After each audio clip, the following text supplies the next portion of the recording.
দেশের দ্বিতীয় প্রধান রপ্তানি পণ্য কোনটি? চামড়া। দেশের দ্বিতীয় প্রধান রপ্তানি পণ্য চামড়া। দেশের স্বনামধন্য আলোকচিত্রী চঞ্চল মাহমুদ মৃত্যুবরণ করেন কবে?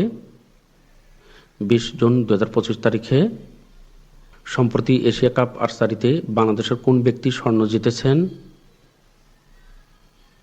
আব্দুর রহমান আলিফ। বিশ্ব সঙ্গীত দিবস পালিত হয় কবে? 21 জুন।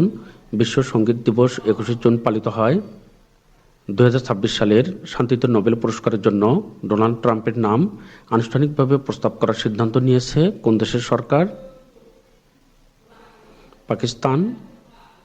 সম্প্রতি বাংলাদেশ আয়কর আইনের কত ধারায় সংশোধন করা হয়েছে? 21 ধারা। সম্প্রতি বাংলাদেশ আয়কর আইনের 21 ধারা সংশোধন করা হয়েছে। সম্প্রতি এডিবি কোন 4টি প্রধান উন্নয়ন প্রকল্পে অর্থায়নের জন্য বাংলাদেশের সাথে কত ডলারের চুক্তি স্বাক্ষর করেছে? 130 কোটি ডলার।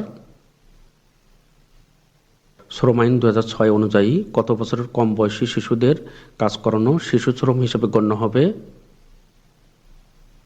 14 বছর। শ্রম আইন 2006 অনুযায়ী 14 বছরের কম বয়সী শিশুদের কাজ করানো শিশু শ্রম হিসেবে গণ্য হবে। বর্তমানে দেশে কি পরিমাণ শিশু শ্রমিক হিসেবে কাজ করে? প্রায় 35 লাখ। বর্তমানে দেশে প্রায় 35 লাখ শিশু শ্রমিক হিসেবে কাজ করছে। 2025-26 অর্থ বছরের বাজেট পাশ হয় কবে? 22 জুন 2025 তারিখে।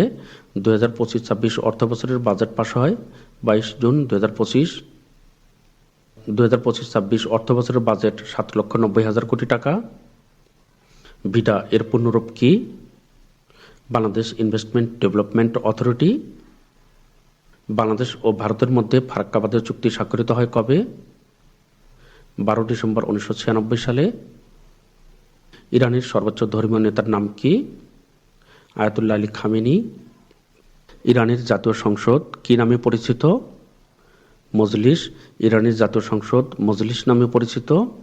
2034 ফুটবল বিশ্বকাপের আয়োজক কোন দেশ? সৌদি আরব। আন্তর্জাতিক পারমাণবিক শক্তি সংস্থা IAEA এর বর্তমান মহাপরিচালক কে? Rafael Mariano Grossi. আন্তর্জাতিক পারমাণবিক শক্তি সংস্থার বর্তমান মহাপরিচালক রাফায়েল মারিয়ানো গ্রোসি। দেশের রপ্তানি আয়ের প্রধান উৎস কোনটি? পোশাক শিল্প। বাংলাদেশের সুশাসন ও আর্থিক স্থিতিশীলতা রক্ষায় বিশ্বব্যাংক সম্প্রতি কি পরিমাণ ঋণ অনুমোদন করেছে? $500 মিলিয়ন।